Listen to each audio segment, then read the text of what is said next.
Good afternoon, everyone, and thanks for joining us this afternoon. I'm Sean Godar, Director and Team Lead of Analytics and Employer Solutions at Employers Health, and also Co-Director of Right Direction. I will serve as a moderator of this event. A few housekeeping items before we begin. All attendees are currently in listen-only mode. Please send any questions that you have using the question function in your control panel. We look forward to addressing your questions at the end of the presentation. If you ever have any difficulties hearing me, please raise your hand in the control panel and we will be in touch to assist. Finally, there's a handout section in your control panel where you can download the materials related to today's presentation. Upon exiting the webinar, you will receive a survey to provide feedback. We appreciate all attendee feedback in order to provide future valuable education opportunities for upcoming events. We will also send out a follow-up email tomorrow with a link to this recording and its accompanying handout. Submit your questions anytime in the chat function, and we will answer those questions during the Q&A session. And with that, it is my pleasure to turn it over to Darcy Grudadaro, Director of the American Psychiatric Association Foundation's Center for Workplace Mental Health and Co-Director of Right Direction. Thank you very much, Sean, and welcome everyone. I'm delighted you're here with us today for this virtual town hall where we are going to hear from nationally recognized experts on mental health, depression, and ending stigma in the construction industry. What we're going to hear about today, though, doesn't just apply to the construction industry. Many of the innovative practices and initiatives that have begun there are applicable to many different industries, many of which you likely work within. So I'm going to start out by letting you know a little bit about Right Direction. Right Direction is an online community where we offer free resources for raising depression awareness in the workplace, demystifying symptoms and treatment options, and really encouraging help-seeking behavior. We created this partnership with Employers Health and Employer Purchasing Coalition and our center. We both work with employers, but we also can draw in the clinical side through our relationship with the American Psychiatric Association and many expert colleague organizations. So I did include our website there where we have plenty of resources to offer to employers and employees. I wanted to give you a sense of what's available. We have high impact multimedia tools and resources that include slide decks, posters, infographics, email templates, cost calculators so you can calculate the cost of depression and other mental health issues to the workplace, videos, and much more. We redesigned and relaunched the website in May, so it's fresh and updated. And the best part is you can customize these tools and resources with your organization's logo and with other unique information that you present, like your EAP and health plan and data information for your employees. I did want to share with you our latest resources. We're going to talk a little bit about the impact of COVID-19 on mental health and well-being.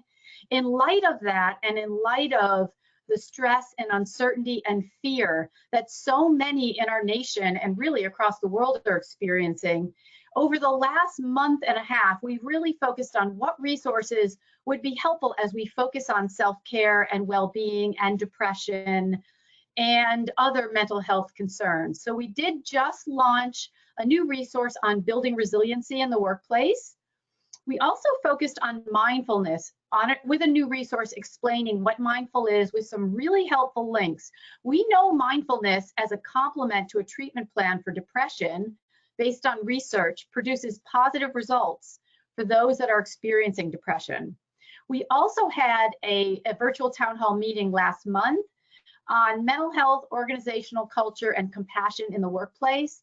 It was extremely well attended and we got fantastic feedback from HR, benefits, managers, supervisors at all levels of organizations. It included very practical tips on what employers can do to support employees in the workplace when it comes to depression, mental health, and related issues. I did want to share, I know this graph is a little bit hard to read, so let me just mention that the US Census has been collecting data between March and July from the US population on people experiencing symptoms related to depression and anxiety. And I'm not sure whether you can see it, but the latest data shows that as a nation, 40% of Americans are experiencing symptoms of anxiety and or depression. That is a tripling in the number of people. And the second really key figure here to note is that the US Census broke that data down by age group, and 18 to 29-year-olds are experiencing symptoms of depression and anxiety at the rate of 55%. So that's the highest percent of any age group. So as an employer, to keep in mind those facts and really your youngest workforce and those that are our future leaders in organizations across the country is really important. Also, before letting you hear from our terrific experts today, I did just want to reinforce the key role of employers. Employers have an opportunity to really effectively address mental health in the workplace. So work is certainly a key place to end stigma and break down barriers, and we're going to hear great ways they're doing this in the construction and related industries.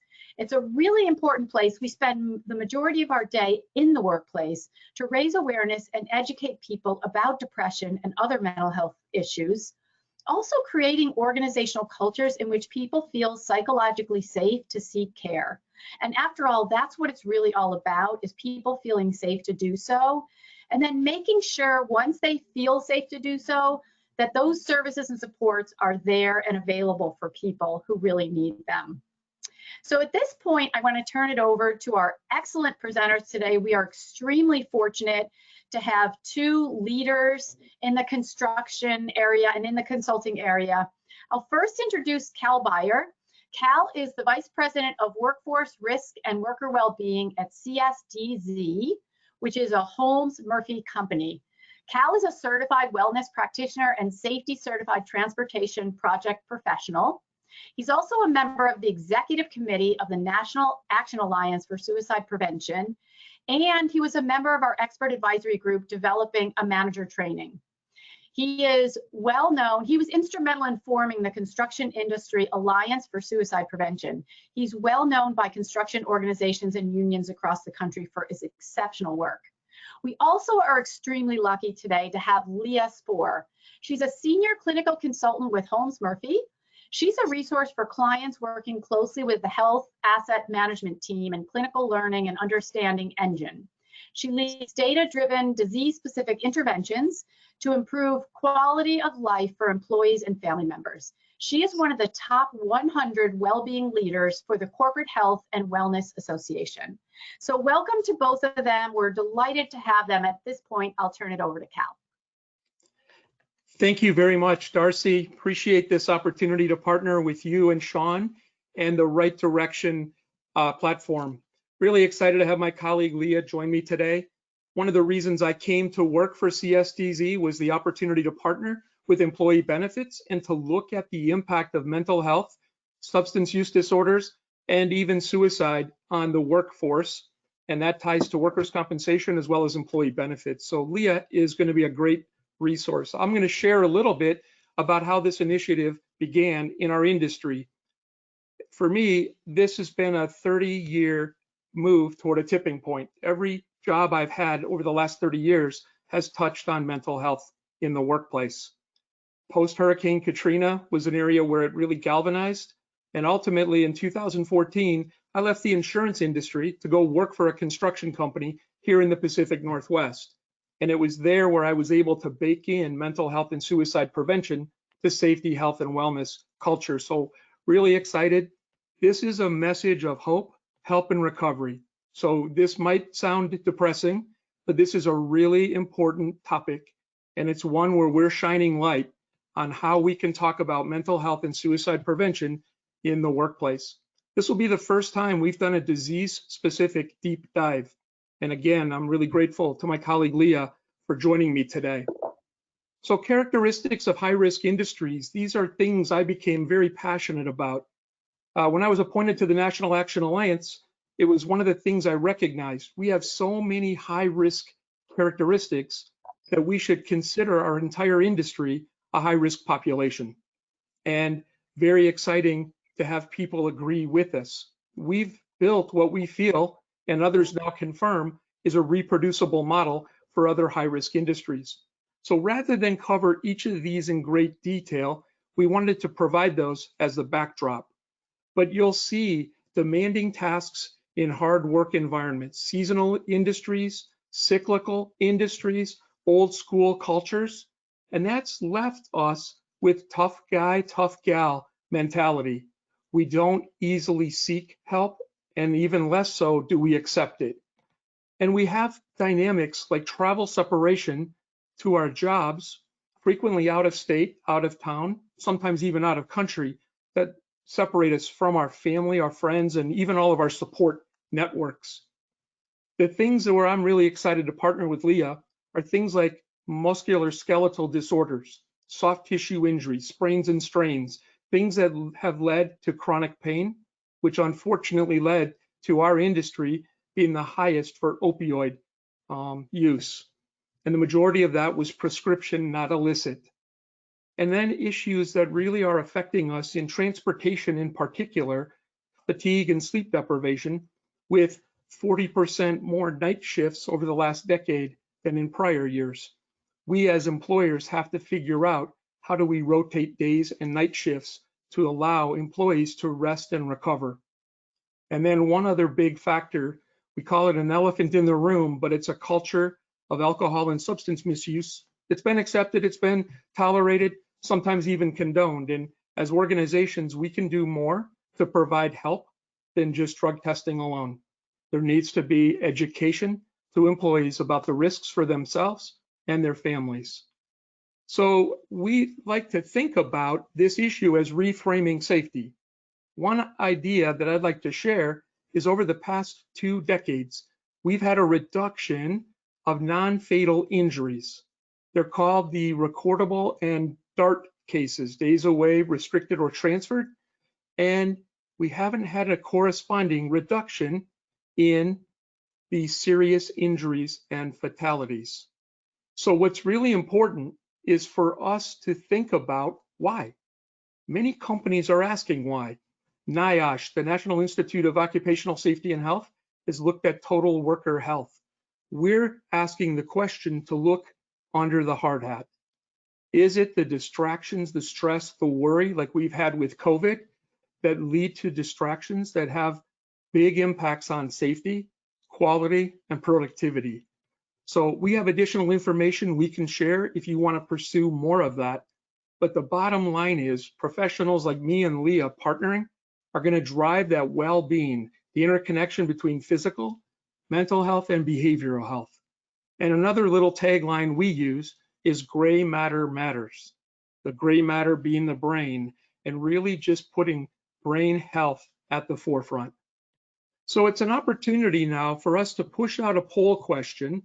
We'd like your insight about the most commonly seen mental health conditions you see in your workplace, construction, and other high-risk industries. There's 5 choices here. We're going to keep that poll open for just a couple of minutes. And Leah, if you see anything that you want to comment on, once the results are back, you feel free to jump in as well. This is one of those things where we want to get insight. Where are you seeing the biggest issues? What concerns do you have? And then we can point you in the direction of specific resources. So we really appreciate our support in the background, and we really thank you for this opportunity. We'll have the results here in just a moment, and really appreciate seeing a result.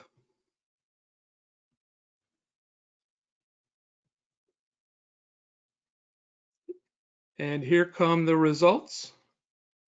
Right now, we're seeing alcohol misuse 35, anxiety 28, depression 19, opioids 14, and post-traumatic stress at 4%. I appreciate the honesty in this response. 16.5% of construction workers report in the prior 30 days that they've had heavy drinking. 5 to 7 drinks in a single occasion, more than 5 times in that prior 30 days. that is one of the former elephants in the room that we had to tackle. The fact that anxiety and depression are a little bit lower is interesting to me, and I think we're going to continue digging in a little bit deeper. So one thing that we'd like to stress is an EAP is an available resource for many employers. It just happens to be underutilized. And we're not driving people through promotional strategies, education strategies, and we're not thinking about the impact that we can get from an EAP. We have to rethink that EAP. So this is a quick knowledge check for everyone to consider that EAP. I boiled it down to 5 questions. We have an article from 2018 that has 9. I think we could probably do 30, and most people would just realize they underutilize it. Nationally, large Fortune 500 to 1,000 companies might average 8 or 9% utilization. In construction, there's no specific statistic, but it appears that we're about 1 to 2% anecdotally. So we always ask, do you have an EAP, or does your union have a member assistance program? That's called a MAP, M-A-P. A lot of times these programs are bolted on to a disability insurance program. And so it's important to know if you have one, and then who is eligible. Many organizations that we work with, people don't know who's responsible. We did a survey recently of 44 companies, and 40% of the safety professionals didn't know who is eligible for an EAP in their organization. So that's one really important piece of information. Third, understanding the services that are available, the frequency that those services can be tapped, and what follow-up services are available through health benefit plans would be really an important issue. And then a real basic, it's not uncommon for employees to say they've never seen the number for an EAP. It's at a poster at work, but it's not on a refrigerator magnet at home. It's not a contact card in their cell phone. We have to be more creative to promote the use of the EAP. And last, you can get a utilization report, which will show the use on a confidential basis, the types of services that are being requested, and possibly the impact of the EAP services that you've received. But I want you to know, even with an EAP, it won't be enough to tackle these issues of stigma to really address mental health and well-being in the workplace.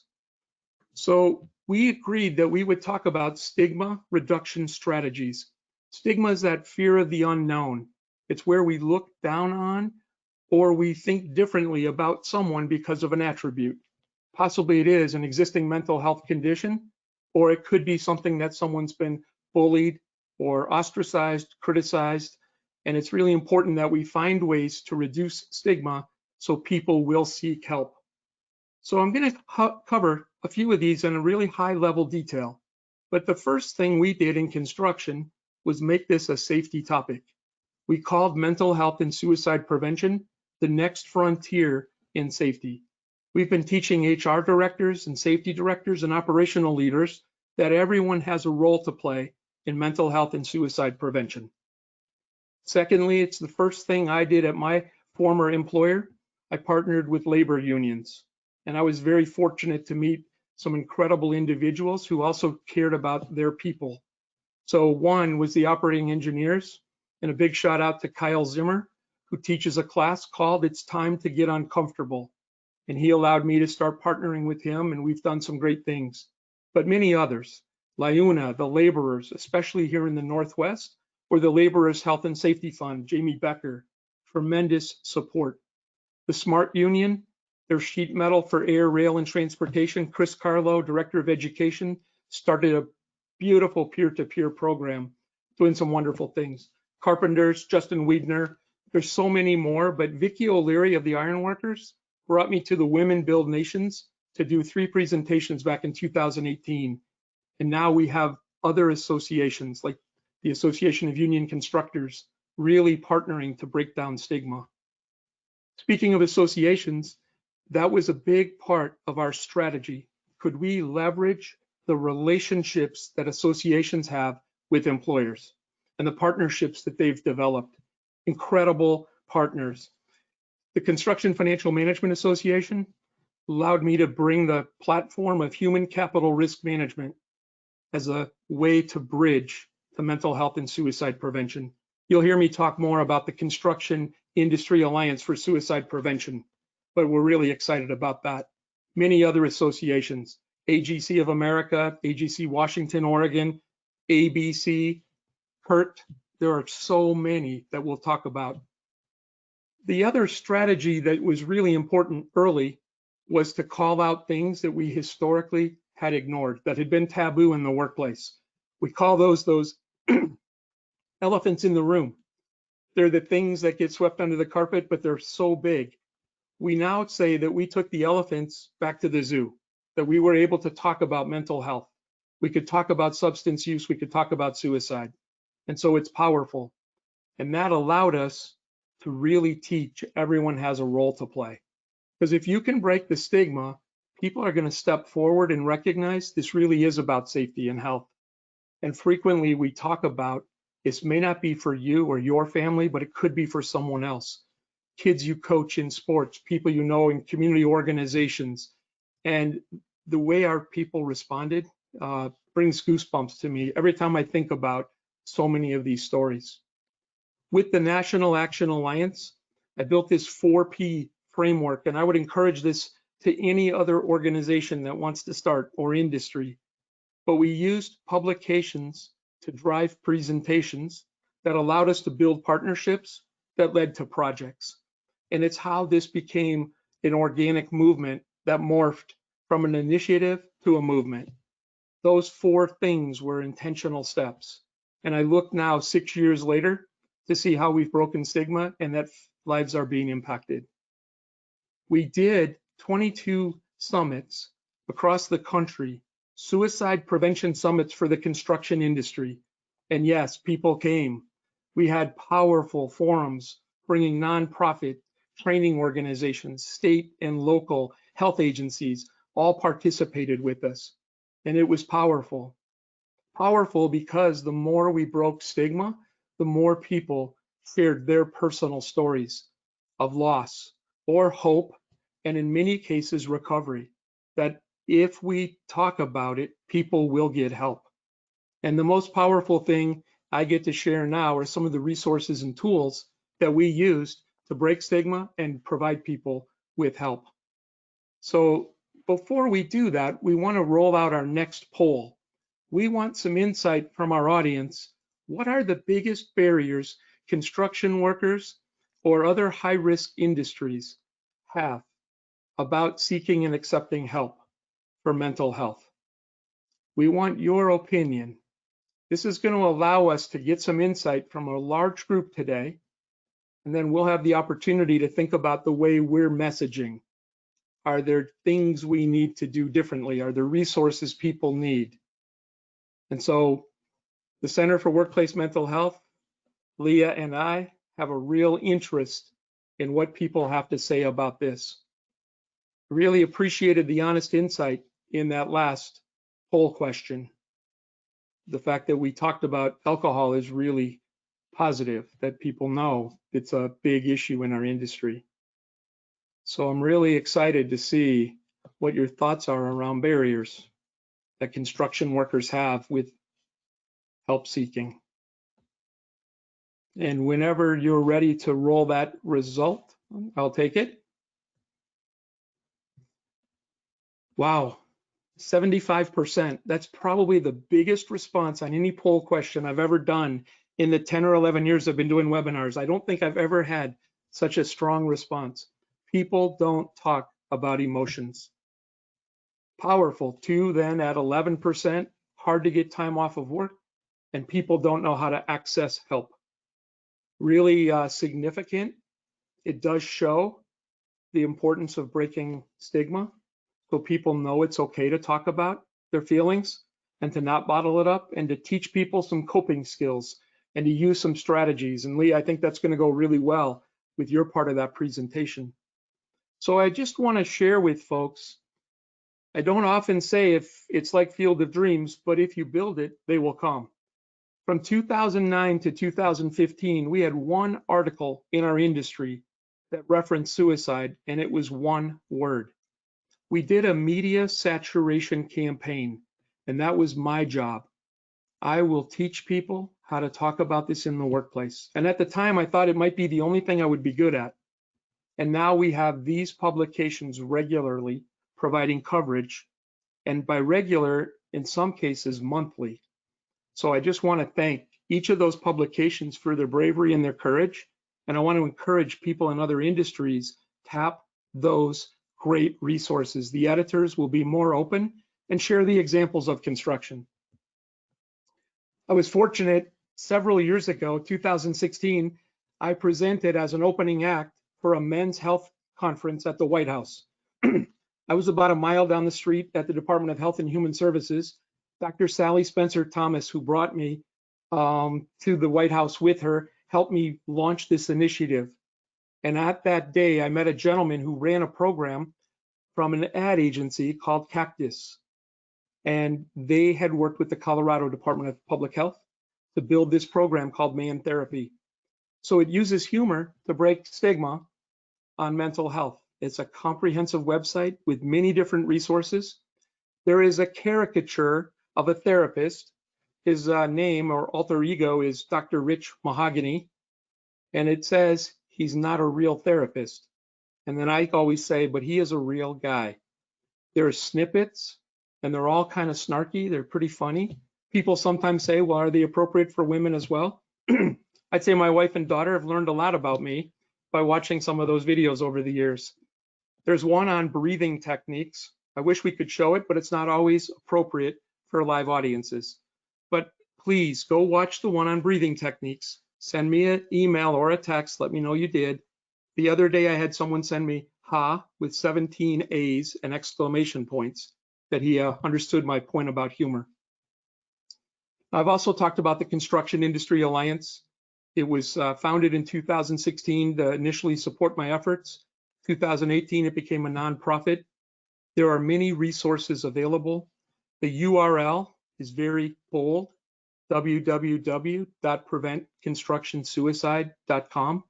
And I'd like to share with you some of the various resources that are on that website. It's comprehensive, it's free, it's available for all stakeholders. And I encourage other industries, copy whatever you see, just go build yours, make it relevant for your industry. You saw one example of poster art, I'll show you more, but English and Spanish. There are many articles, there are a couple of white papers. Happy to talk more about those if people have questions. There are draft or sample toolbox talks in various categories that will teach you how to talk to your employees about these topics. A big emphasis is on how do we integrate this with safety, health, and wellness, employee benefits, and labor relations. So this integration checklist doesn't show up well on a slide, but it's a really useful tool. And then really excited to let you know that a START program from LivingWorks, it's a gatekeeper training, is available free on that website until September 30th. And then it's discounted at $15 per learner. Very, very accessible, very inexpensive, and very high quality training. It's a little more active for online. It's not a passive training, and people are really giving us great feedback. And one last tool is the importance of screening. This is an anonymous screening tool. It's a set of tools, and it's from Mindwise Innovations, who's a big partner of ours on that Construction Industry Alliance. So here are additional posters. That tagline initially, mental health can't be fixed with duct tape, came from Man Therapy. We were allowed to use it on these posters. It showed employees that we were serious and that we were going to go there and talk about mental health. And then you'll see another poster, suicidal employees are only invisible if no one is looking. When people started sharing their stories, that's what they shared, that they were invisible. They suffered in silence. People didn't know.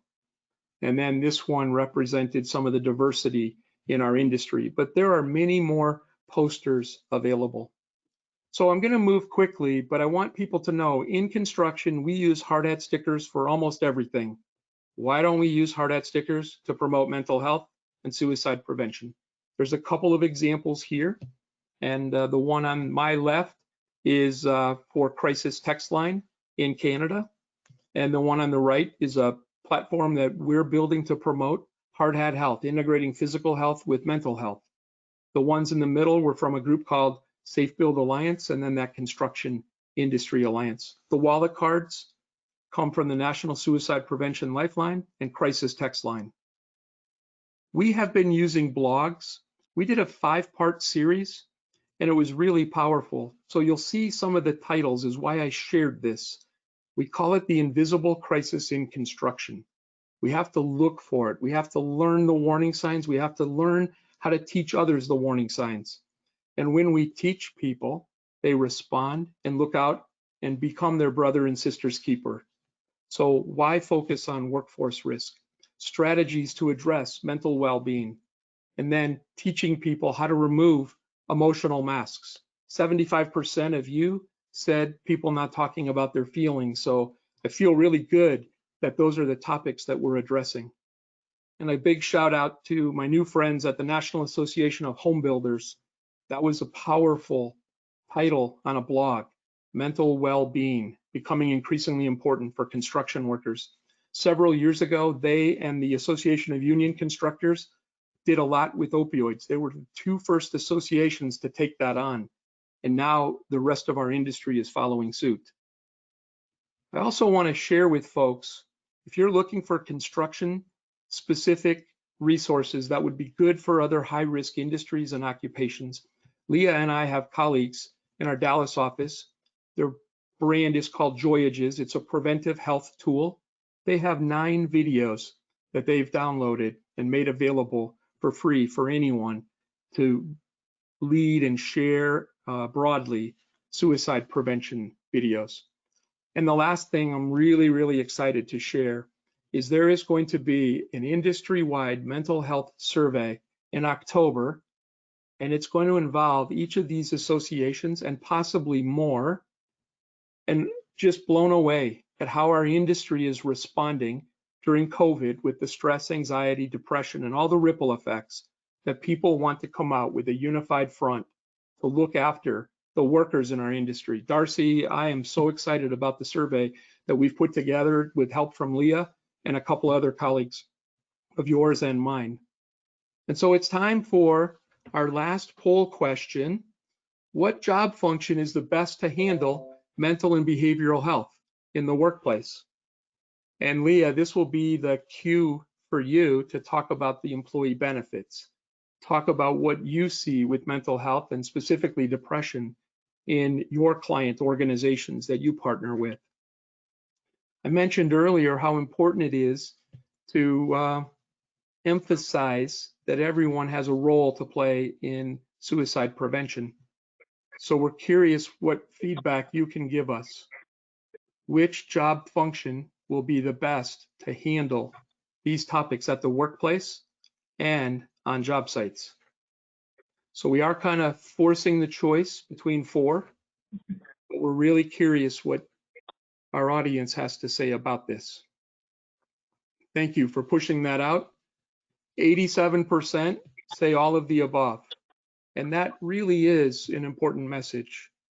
It can't be just one job function. We have different relationships, different jobs. And Leah, I think you're going to find too with employee benefits, that answer is really an organization-wide answer. So thank you for joining us today.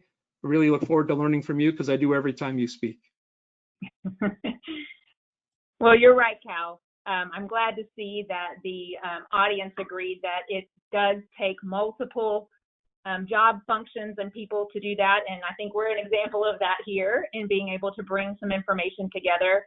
I want to go a little deep here and start talking about the clinical effects of depression. Cal's done an amazing job at giving you some practical strategies on addressing mental health and stigma. And I think it's important for you all to understand how this really affects the total body, including other physical conditions and how those manifest amongst each other. Prior to coming to the consultant world, I spent the last 18 years in the hospital world and saw this impact in numerous ways and want to share some with that group. And just like we heard from Darcy, you know, the impact that COVID has had on the increased risk of this, condition, especially around depression, it's just perfect timing for us to be talking about this and you to be hearing about it. So I want to start by going through some of the risks of depression and what might lead to this condition. As you see on the screen here, there are many possible causes of depression, but without going too deep into the clinical research, which I would love to, and risk losing focus, the main point to emphasize here is that researchers believe that several of these forces interact to bring on depression. It doesn't result from simply having too much or too little of certain brain chemicals. There are some genetic vulnerabilities here, but it can be associated with stressful life events, as many of us are experiencing now, with medications that may have certain side effects, and even other underlying medical problems that I'll talk more about later. It really can be a varying degree of these risks that can lead to this condition. And so with this level of complexity, it explains how two people might have similar symptoms of depression, but the problems on the inside and therefore what treatments may work best may be entirely different. So let's talk about some of those symptoms. You'll see here on the slide several different symptoms. Most of them you're probably already familiar with, and feeling of sad or depressed mood, loss of interest in activities, change in appetite, either the weight gain or weight loss, too much trouble sleeping, all of these signs that show up when something is starting to happen in someone's body and clinically manifesting in them. But again, the point is that just like the risk you saw earlier, the symptoms as well will vary among people. They'll vary among gender, among age, among stage of life, among what's happening in their environment, their work life that's going on. But the key here is it's important to pay attention to people's behaviors. And it's any changes that are noticed, because that can lead them to getting treatment and help sooner than later, which is what we're trying to do. So let's talk about treatment and what we're seeing in the U.S. for this. And I don't mean like actual, prescriptions and things that are going on there. What I want to talk about is why aren't people talking about it? Study after study has shown that men are more reluctant to face up to the worrisome symptoms or go to the doctor for just checkups. And I could have a whole nother webinar to go into the whys on this part, but we'll focus more on depression and what's going on there. When they do go to the doctor, they may or may not bring up mental or emotional pain. Just like the poll that you guys showed us, people don't talk about emotions. They generally will complain about their physical health problems, and they may or may not bring up these mental or emotional pain for several reasons. One may be due to time constraints on the part of either the patient or the physician even. We know we're often rushed through a lot of visits. Also due to unwillingness to directly face that emotional health problem and want to admit that something may be wrong. And then that stigma, of course, with just seeking care related to mental health. So that leads ultimately to many cases of mental health being masked and therefore missed in primary care settings. That in turn undercounts the substantial financial toll that mental health problems pose to employers. And this is a big burden that impacts people and employers, not only financially, but what also I'll call the human cost associated with depression and with these symptoms and conditions. And so you're going to see here what that cost involves. The National Alliance on Mental Illness, NAMI, states that only half of all Americans experiencing a major episode of depression receive treatment. Half. And then NAMI also reports an average delay of 11 years from the onset of mental health symptoms to receiving effective treatment. Do you see the delay there? The significant delay of getting treatment is just a huge burden that we have in our nation. The Anxiety and Depression Association of America reports that depression is the leading cause of disability in the United States among people aged 15 to 44, which is the majority of our workforce. And then the World Health Organization indicates that by 2030, Depression will be the leading cause of lost productivity in all economically advanced countries. So the part to take away here is that when people suffer from mental illnesses, other dimensions of health are also affected, which in turn increases healthcare spending. It diminishes the individual's ability to perform at their optimal level while at work and have quality of life. So the last part I want to focus on is the impact of depression on these other dimensions of health. I mentioned earlier that we know there's underlying medical conditions that can be a risk for depression. And so I want to talk a little bit about some of these comorbidities that you may or may not be familiar with. But depression is known to occur with other chronic health conditions. And together, this affects quality and longevity of life. This added complexity of co-occurring diagnosis also results in increased cost to the health insurance benefit claims. So on that employer benefit side, we're seeing significant amount of cost increase. Our data analytics team within our organization has shown for our clients that when patients have a mental health condition and at least one other chronic condition like diabetes or cardiovascular disease, musculoskeletal cancer, those costs rise by 126%. That's a big burden. But let me show you how these three examples of the chronic conditions that you may not have thought about, how they are truly connected. And we have them up here for you showing some of the top ones. I'll start with musculoskeletal pain. Depression has been shown to increase the severity and the intensity of pain, and chronic musculoskeletal pain increases the risk for depression. So there's that double-edged sword. It's both ways. According to studies by Hinge Health, of people who live with depression, 65% also have chronic musculoskeletal pain.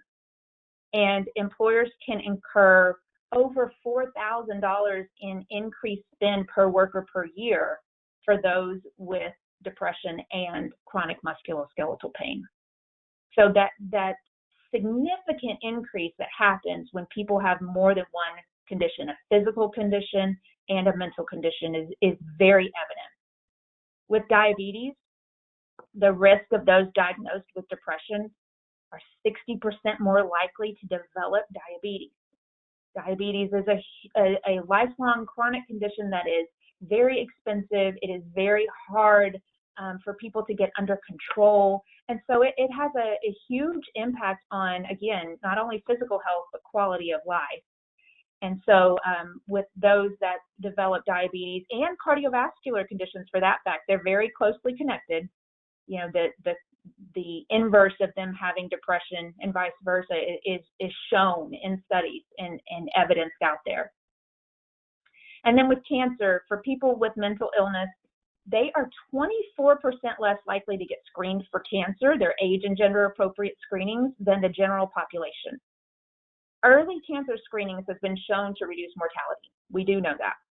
Delayed cancer diagnosis among people with mental illness could be one reason why they're also more likely to die of cancer than the general population. And that recent study came out of Lancet Psychiatry. So my main point here is, again, that depression is not in a silo. It doesn't operate alone. Its impact is widespread in both physical and mental spaces, in both the individual and the organization. So what do we do about this? And I think to effectively manage the combination of mental health and chronic conditions, which I've shown you here, just three simple examples. There are many more out there of the impact that it has and the other conditions that are associated with this. But organizations must take a holistic approach and work to address both physical and mental health together. That's the way we're going to be successful, along with what Cal was doing so well of showing you how to break down the stigmas. As we learn more to understand this relationship between physical health, mental health, well-being, then we will be able to help others. And just like Cal said, that's what we're here to do, is to give people hope, to give them help. And if you can understand the physical side, the mental side, and help break down some of those barriers, then we're one step closer to making some progress. And so I believe we have a video to share showing an example of some of this impact. And so Cal, I'll let you Thank you. hopefully show us. Leah, thank you so much. And again, it's just continue to learn so much from you. And I think that integration between what I'm doing with workforce risk and worker well-being and what you and your colleagues do, your team on the clinical side, is going to be amazing to bring new insights. What we wanted to do before we did a quick video is just share a gentleman named Kevin Hines to just reflect this hope, help, and recovery. Kevin is a survivor of a jump from the Golden Gate Bridge now 20 years ago. He talks about his struggle with depression and bipolar disease, and he is one of the strongest advocates for mental health and suicide prevention I've seen. He's got a book, Cracked But Not Broken, a full-length feature film called The Ripple Effect. We've listed a video link, and we've listed his website. He has many different resources available.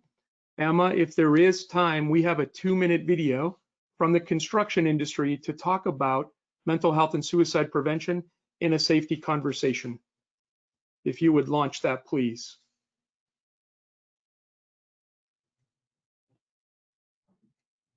Death from suicide among construction industry workers is one of the highest rates in the country.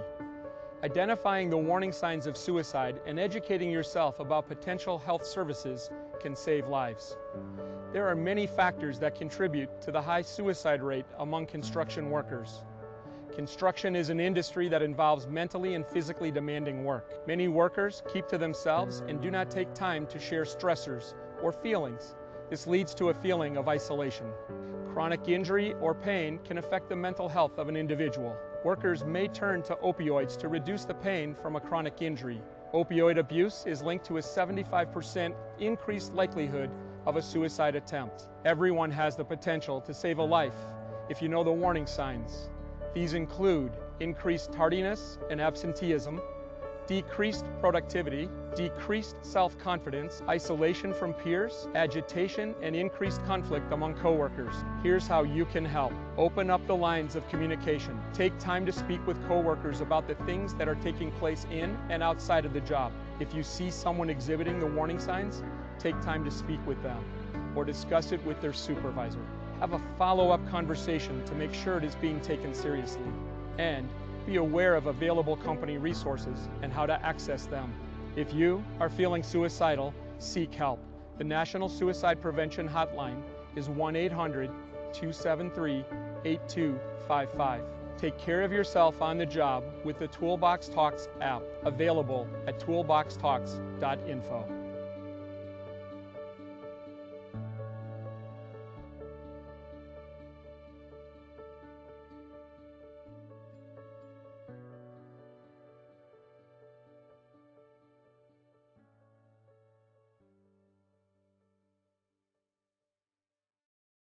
Thank you very much, Darcy and Sean, for inviting me and Leah today.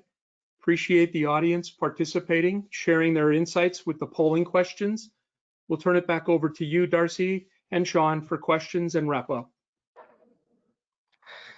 Thank you so much. Before we get to questions, I just wanted to thank our generous support from our funders, Takeda and Lundbeck, who have helped make Right Direction possible. The other thing is I would like to invite everyone to join us for our next virtual town hall. The topic is how Kent State University created a mentally healthy workplace. And it is September 23rd from 3 to 4 p.m. Eastern Standard Time. There's also a link where you can register for the webinar. In this talk, Kim Hauga, who is the Director of Benefits and Wellness, will discuss strategies, tactics, and best practices to raise awareness, design and implement campaigns, and engage employees across multiple office locations. One other note, there are several links for materials that were discussed in the talk that are available in our chat box. So please check that out. At this time, we will begin answering audience questions, and we've had several. The first question, and I'm not going to name the asker, but the first question was that lately, during weekly check-in meetings, it's been difficult to get people to provide more than "I'm fine" or things are okay type of automatic responses.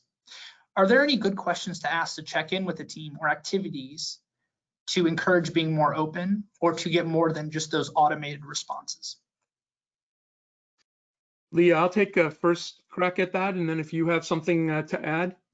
I think what's really important right now, we're doing physical distancing with masks in close environments. We're trying to maintain a semblance of normalcy under these unusual circumstances, but bring the team together and maybe break your routine. Do it in conjunction with warm-up exercise. Some organizations still call those the stretch and flex, but maybe do a daily safety huddle and just check in, ask people. Maybe they go round robin. Ask them a question like, what's going good in your life? Anyone have good news to share? That's been one thing that I've seen work really well. I've heard some really positive comments. I shared that earlier this summer on a webcast, and people said that was really useful. The second strategy that I've seen work really well is ask, really? Everything's going great? No one has anything else to share? And it's being persistent. Sometimes it's breaking through that I'm here for you. And then the third thing I like to just highlight is really look at how people are doing, how they're responding, who's not making eye contact, who's looking down at the ground, and try to find an opportunity for a one-on-one in private and just ask that person. Leah, do you have anything more to add to those?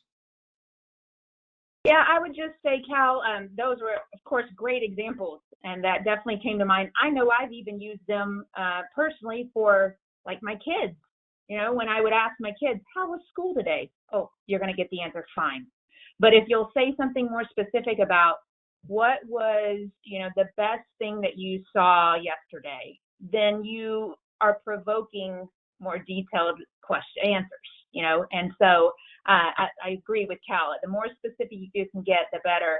Also, I would add that I've found that people will tend to respond more when you as the leader or whoever it is that's leading those questions will give some own personal examples.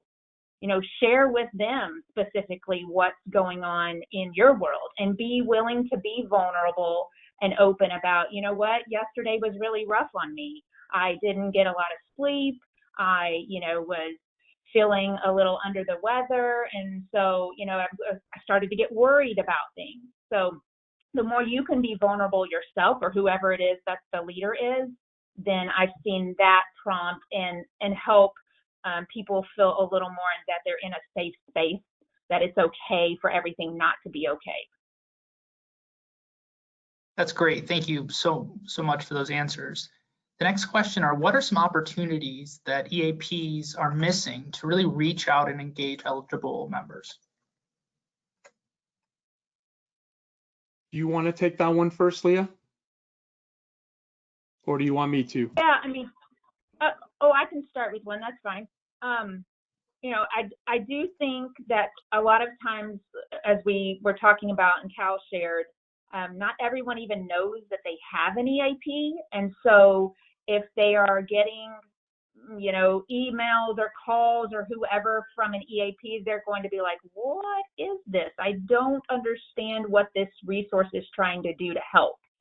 So I think the more that the EAP can provide information about themselves and about what it is they can help with, that might help some of the resistance that we've seen with people utilizing EAPs.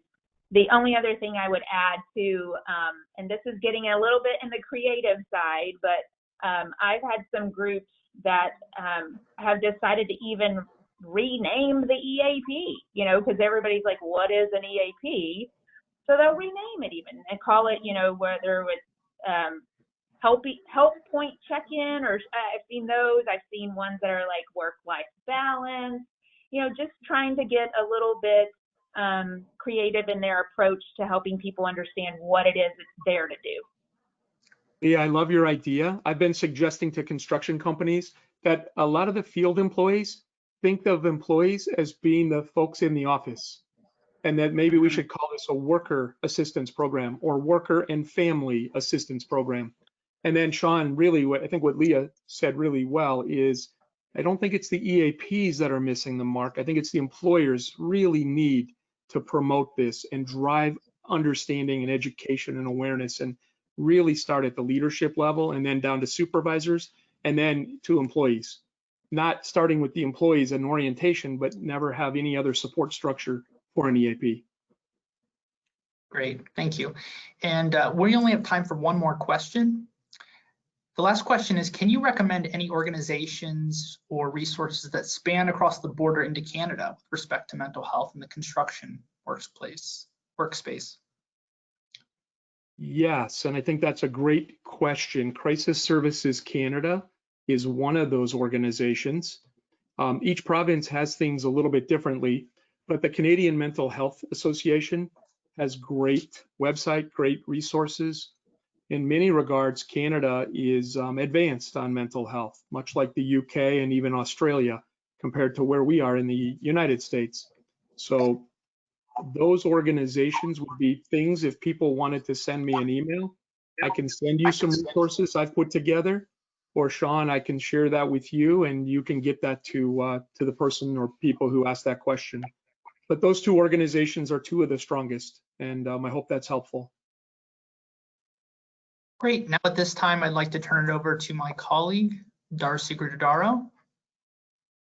Yes, hi. My camera doesn't seem to want to work right now, but it doesn't really matter, because what I really wanted to do is to just say thank you so much to Cal and Leah for doing outstanding presentations and really giving very concrete, actionable suggestions and strategies and approaches. And we had a really engaged audience, and I think people stuck around to the end, which is a real sign of what a tremendous job you did. So thank you both so much. And please, I would encourage everyone to visit rightdirectionforme.com, where we do have all of these resources that can be customized. So please do visit. And thank you, everyone. We really appreciate you participating. Stay well.